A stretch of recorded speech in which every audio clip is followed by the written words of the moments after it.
আমার বেলা যেমনটার যে কখন কি খাইতে মন চায় সত্যি বলতে আমি নিজেও জানি না। তো আসসালামু আলাইকুম, নিশ্চয়ই আল্লাহর রহমতে সবাই ভালো আছেন।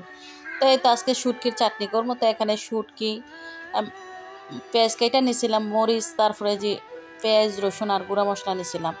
তো এক আফুর ফেজে দেখলাম যে আসলে আমার কিন্তু রান্না বাড়া শেষ, তবে দেখে আমার মনে হলো যে এখনই কইরা খাই। আসলে মানে এতটা লোভনীয় লাগছিল বা এতটা লোভনীয় দেখতে হয়েছে যে আমার একদম সাথে সাথে কইরা খাইতে ইচ্ছা করছে। তাই তো আমি কিন্তু একদম গরম গরম শুটকিটা চাইলেই গরম গরম ধুয়ে নিলাম, যাতে এটা একটু মশমশা থাকে আর কি।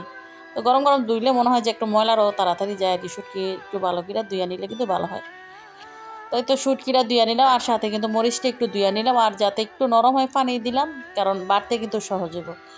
তো এটা কিন্তু ইচ্ছা করলে আমি ব্লেন্ডার করতে পারতাম, তবে আমি ব্লেন্ডার করি না। আমার মনে হলো যে মনে হয় পাটায় বাইটা নিলে একটু স্বাদ বাড়বো আর কি, এই কারণে। তো প্রথমে কিন্তু আমি শুটকিটা বাইটা নিলাম, তো এখন শুকনা মরিচটা বাইটা নিব।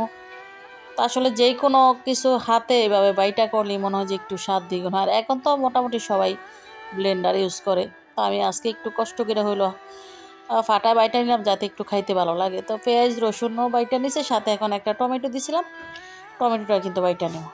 তবে ব্লেন্ডারে দিলে কিন্তু দেখা গেছে এতটা সময় লাগতো না, খুব দ্রুত হয়ে যেত। তো তো একদম বাটাবাটির কাজ শেষ, তো একদম মিহি করি নাই, একটু মিহি ছাড়া হয়েছিল আর কি। তো বাইটা নেব, এখন তেলে দিব আর কি। তো তেলটা গরম করে কিন্তু আমি পেঁয়াজটা দিয়ে দিলাম।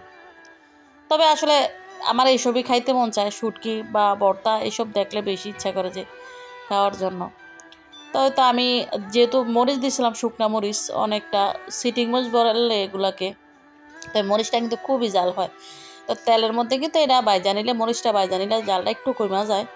তো প্রথমে কিন্তু একদম অনেকটা সময় নিয়ে তেলে বাইজা নিয়েছিলাম, আর এখানে গুঁড়া মশলা দিয়ে দিলাম। তো এখানে হলুদের গুঁড়া, মরিচের গুঁড়া, লবণ, ধনিয়ার গুঁড়া আর জিরার গুঁড়া ছিল। তো সাথে কিন্তু আমি একটু আদা রসুন বাটাও দিয়ে দিলাম।